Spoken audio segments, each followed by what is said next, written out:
Ho, little buddy. I got some bad news for you, man. No, please don't tell me. Please don't. Somebody won your suit today. Please It's don't. Monday.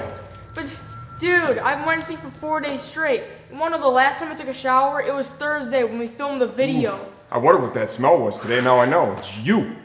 Well, what do you expect? What are we supposed to do? How can we have a raffle and not give it away? I don't know, man. I just really wanted to wear this thing for years so I can get, the blood and sweat of Garett Gerloff. He is pretty fast, isn't Yes, he? he is. Well, you know what? Do you at least want to know who won it? Yes, please. Chris Johnson from Huntsville, Alabama won it. Well, that's not as bad because at least he lives in the hometown of Pitbull. There you have it. Santa Van Superbike Christmas Week 1 winner. Chris Johnson, Huntsville, Alabama. I'm sorry about the way the suit smells. We're gonna hit it with a little Febreze, right? We'll hit a little Febreze and then we'll ship it out to you. It'll be on its way to you tomorrow, my man. Thanks for all your support. We appreciate you and enjoy that suit. Thank you.